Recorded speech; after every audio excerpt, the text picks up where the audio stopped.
Afternoon.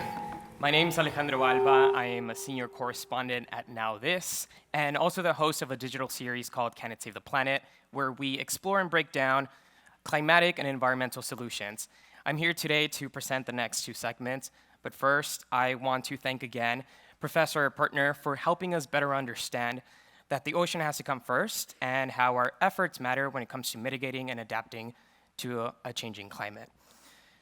Our first segment spotlights three incredible thought leaders who will dive deep into the power and potential of the ocean, exploring technologies, spaces, and innovations to advance our understanding of the ocean and our ability to protect it. This segment would include Fabian Cousteau, Diva Aman, and Tituan Bernie-Cote. We will first hear from Fabian, an aquanaut, oceanographic explorer, filmmaker, environmental advocate, and founder of both the Fabian Cousteau Ocean Learning Center and Proteus Ocean Group.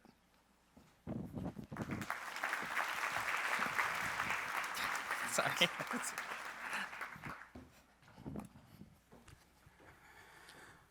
Bonjour à tous. Hello, everyone. It's such an amazing time to be able to see familiar faces and many new faces, all our fishy friends. Before I start, something about the panel has been stirring up emotions.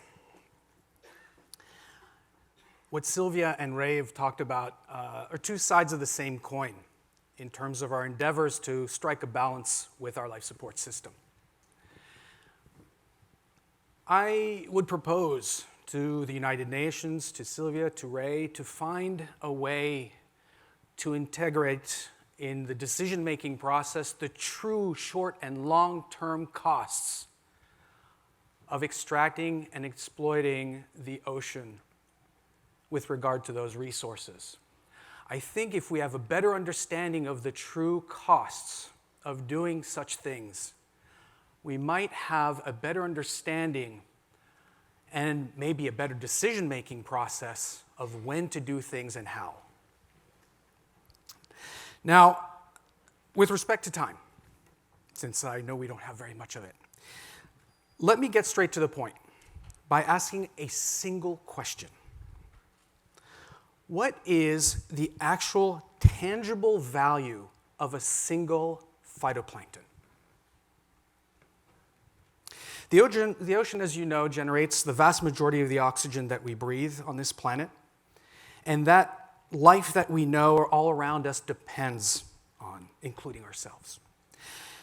We're talking about 3.4 billion cubic kilometers of volume, 99% of our world's living space, and yet we've explored less than about 7% of it to this day. This little unique oasis in space floating in the vast emptiness of space. I want us all to appreciate how lucky we are to be able to be one of those few creatures invited to live on this little unique blue bubble. And until we can concretely answer that question,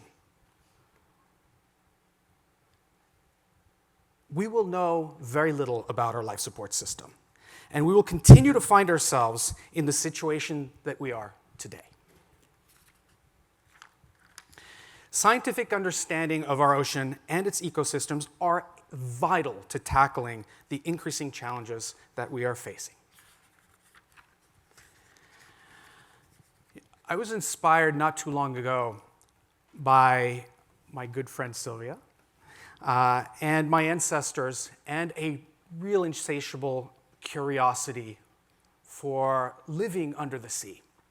And I had the unbelievable blessing to be able to lead a group to live 31 days on the ocean floor and to leverage technologies that played a vital role in my team's discovery and research. The new science, the new tech that we were able to test, and the public outreach, to Ray's earlier point, were vital in proving a theory that the ocean has enormous value, and more importantly maybe, that the world still cares and wants to learn more. Today, we need new thinking and fresh approaches to using this science, technology, and innovation. Now, galvanized by digitization, by the transformation of ocean research and innovation, this stuff is accelerating in unbelievable ways, as you've probably seen in the news recently. New collaborative mechanisms are gaining ground in many parts of the world, and this disruptive digital technology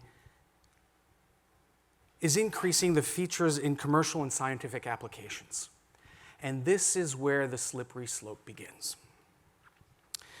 Today, I'd like to share just a few key examples of some of the latest innovations in ocean, things that may be able to benefit the cause that we're talking about today, living in symbiotic relationship with our planet.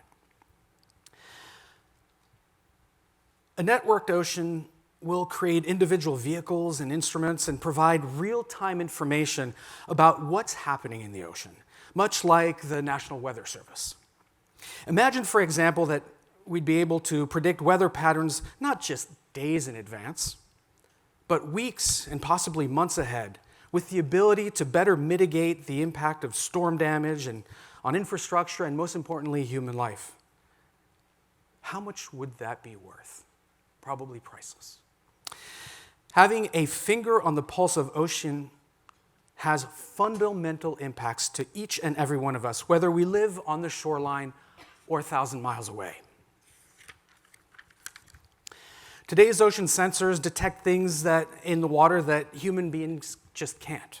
And giving scientists a fuller picture of our ocean, whether it's to speed the direction, the speed of the direction of ocean currents, or changes in saltwater chemistry, or carbon cycling, or even biological productivity in the deep sea, are all important factors in that decision-making process.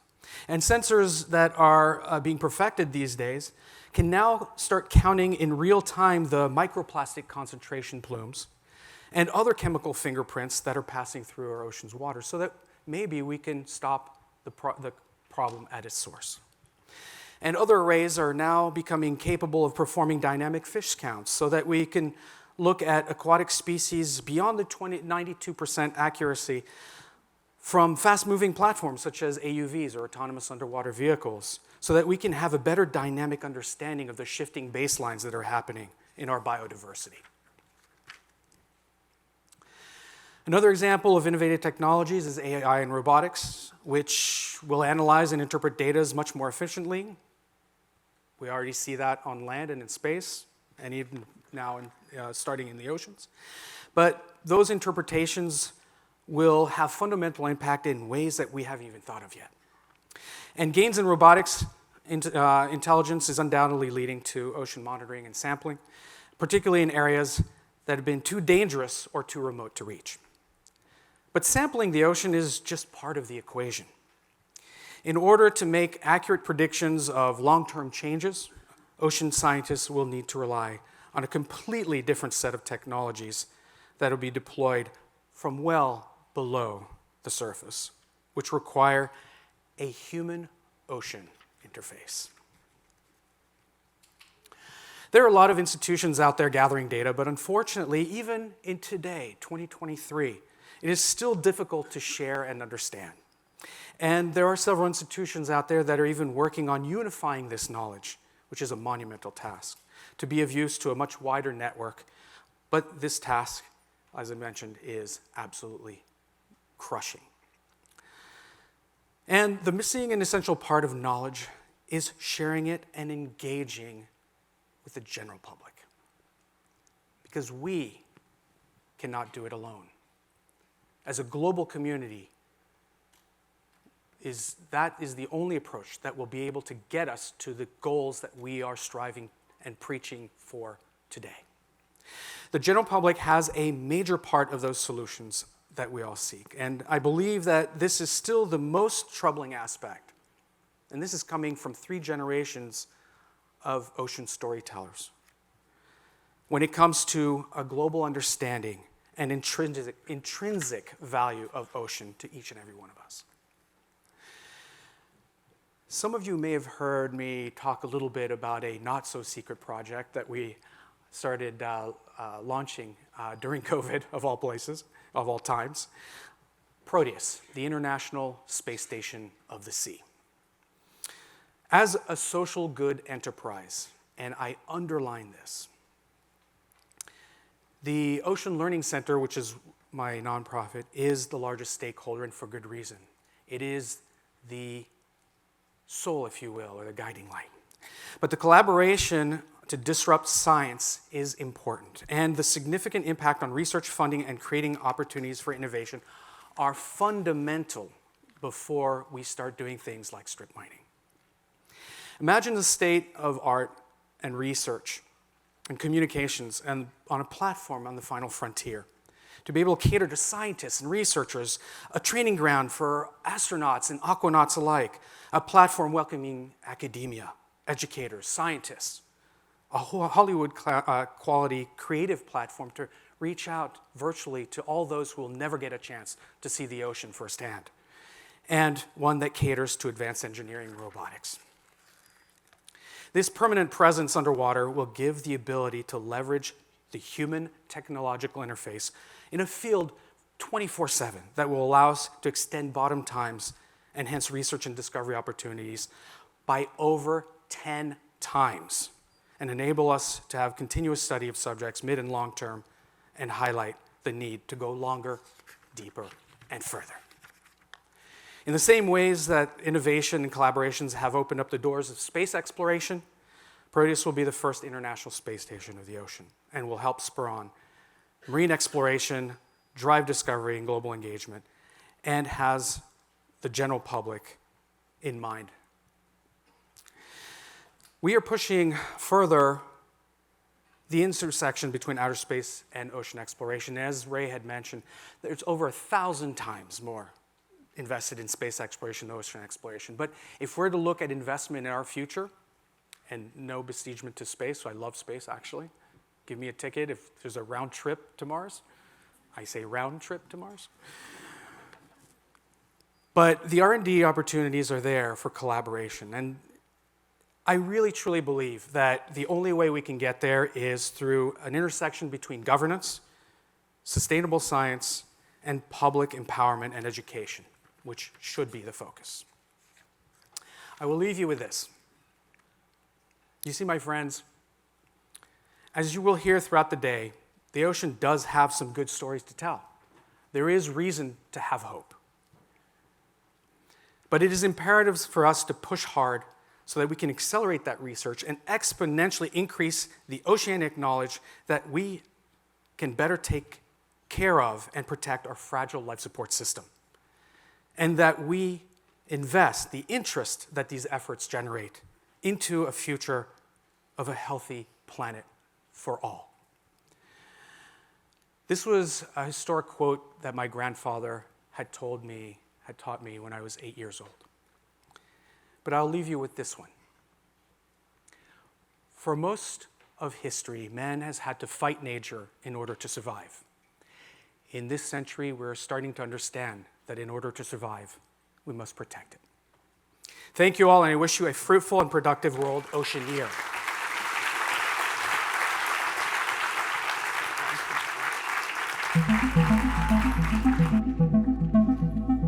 Thank you very much, Fabian, for that inspiring vision of an international space station underneath the waves. If you ever have a slot for a journalist, sign me up. I'd love to be there. Now on to our next speaker. She is joining us virtually from the Falcor 2 research vessel off the coast of Costa Rica. Diva Aman is a Caribbean marine biologist focused on the little-known habitats and animals of the deep ocean and how our actions are impacting them. She has a deep desire to see stewardship measures applied to the deep ocean, as well as the engagement of a broader group of global stakeholders toward this effort. Good morning, good afternoon, good evening. Many people think the deep ocean is this far away, dark, cold, kind of scary place, but the reality is just so different. It is the largest ecosystem on the planet, providing more than 90% of habitable space, comprising a significant portion of national waters and connected to the coasts and sea surface. And with most of the deep ocean still unexplored, there's no place on the planet we know less about. The deep ocean is home to amazing and largely undiscovered fauna that support ecosystem processes necessary for Earth's natural systems to function. From the tallest mountains on Earth and undersea lakes to corals as old as the pyramids, glow in the dark sharks, and blind white crabs sustained by bacteria they grow on their chests. The deep ocean also plays a key role in ecosystem services, such as climate regulation, by absorbing heat and sequestering carbon, as well as links to fisheries globally. It's also an integral part of the culture and well-being of local communities, and the seafloor forms part of the world's common heritage. I can't emphasize how special this part is. We just don't have places like this on land that belong to everyone, to you, to me, to all the kids on the planet, to all their kids' kids. It is remarkable that all of us have some sense of ownership and connection to this vast, valuable, and important part of our planet. But it also creates an extremely important responsibility. And the more we learn about the complexity and importance of life in the deep ocean, the more we realize the great peril it faces. Humankind is at a critical juncture for stewarding Earth's oceans. Decisions we make in the next 5 to 10 years will shape our future. There's a lot to gain, but also much to lose. Often, when exploring the deep ocean, we find not only new species, but plastic bottles too. And it's not just pollution and climate change. Our exploitation of the deep ocean is increasing, with new threats looming on the horizon. There are also critical unresolved equity issues relating to how decisions are made, by whom, and on what criteria, as well as who benefits and who carries the burdens. If we continue to proceed without fully realizing what underwater world we are stepping into, we could lose parts of our planet before we truly know, understand, and value them. There is much work to be done, but there is also a lot to be hopeful about. Tides are changing. Today, I'm celebrating World Oceans Day from the Schmidt Ocean Institute ship, the Falcor 2 of Costa Rica, where we are shining a light on poorly known deep sea ecosystems that could be as iconic and important as the Okavango Delta, the Himalayas, or the Grand Canyon. And this baseline research, including at a seamount where hundreds of female octopuses with eggs have been seen, will be essential for informing future ocean protection and stewardship. And what is even more remarkable about this expedition is that it is led by and largely composed of women and Costa Rican researchers. The ocean is truly global, so all of humankind, not just an elite few, should know enough to inform the decisions we take. By uplifting and empowering brilliant and diverse people, we can answer critical questions. We can co-create ocean action that considers all. We can have real-world impact, and we can move beyond the status quo. And for the younger people watching, wherever you are in the world, we need your minds, hearts, and talents filling ships like the Falcor 2 if we stand any hope of really understanding all that awaits discovery in the deep ocean and keeping it around forever.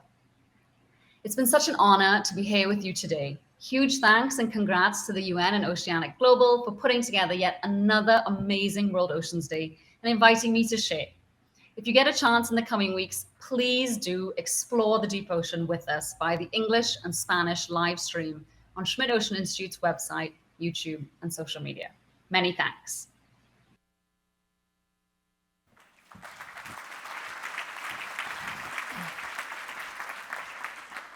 Thank you, Diva, for welcoming us into the deep and vibrant place few of us have had the chance to explore. And also thank you for encouraging us to support the voice of the youth. That movement is very powerful. To close this section, we are pleased to welcome to the stage Tituan Bernicot, the founder and CEO of Coral Gardeners. After witnessing the alarming degradation of his home reef, he was determined to save the world's coral reefs through reef restoration efforts, community awareness, and an advanced innovative technologies.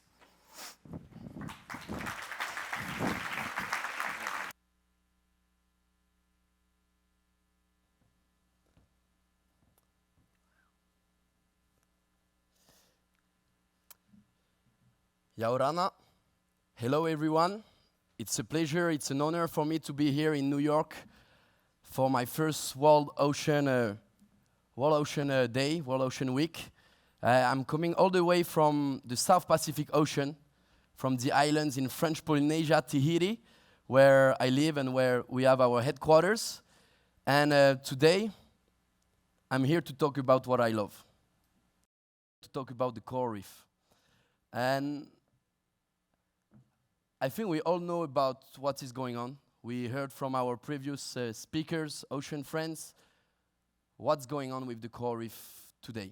We almost have lost half of them worldwide in just a couple decades, and they could become the first entire ecosystem to collapse from our blue planet. Today, I'm not here to talk about this situation. I'm here to talk about what is going on right now. I'm here to talk about actions. I'm here to talk about solutions. I'm here to talk about hope. And before showing you how I think that the next couple of years will be really important using technologies, innovation, science to speed up what we are doing, I want to tell you how this passion for coral gardening grew on me. So the house you see on the picture was my first house. From 0 to 3 years old, I grew up in the middle of the Tuamotu archipelago, the remote atolls, and this was the pearl farm of my mom and dad. So this is where I discovered the underwater world for the first time, and it became all my life. At the age of 16, I went surfing with my little brother Ioane and couple island friends. We arrived at the surf break, and for the first time in our life, we saw this.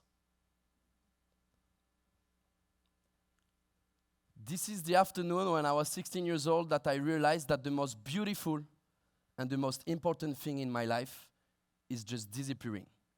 And that around me, nobody was doing anything. And 3 weeks after, one of my dreams came true, and I was introduced to the fabulous world of coral reef restoration and coral gardening. And I will always remember that afternoon when I had the opportunity to go in the water, the crystal clear water of Tahiti, to be out there is no one talking, and I had the opportunity to choose my first coral fragment. And when you're fragmenting your coral, same as what Sylvia and Ray said, you have the fish. This attracts the fish, so they come around you, they are basically your co-workers. And it's amazing to see them coming around your arm, your face, and then I had to plant this first coral. And I came back a couple months later, and it was already twice the size, and if you look carefully, you could see some little tiny orange crabs, some damsel fish that choose my coral as their new home. And I told myself, this is the coolest thing on earth. This is what I want to do in my life, so after that, I was hooked, and I dropped out of school, and I started Coral Gardeners. Yeah. Thank you. And let me show you the first coral that I planted when I was 16 years old. Really trial and error, trying different methodology in my garden, in my coral garden. But the thing today, guys, is that this is not enough. This is not going fast enough, and coral restoration itself is not going to save coral reef ecosystem. There is global awareness, there is innovation, politics. It's a part of the solution, and for me, that's the missing piece of the puzzle, tangible enough to create a global movement. But today, I'm here to talk about the future.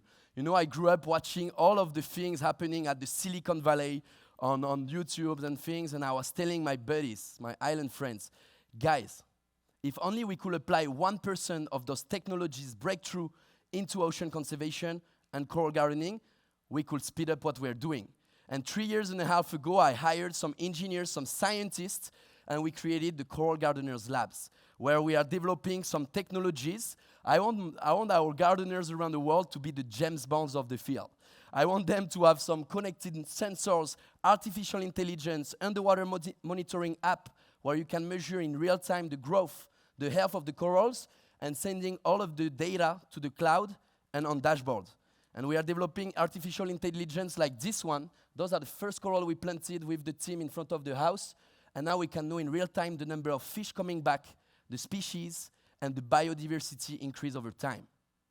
And so restoration itself is new. It's just we are planting trees on land since thousands of years.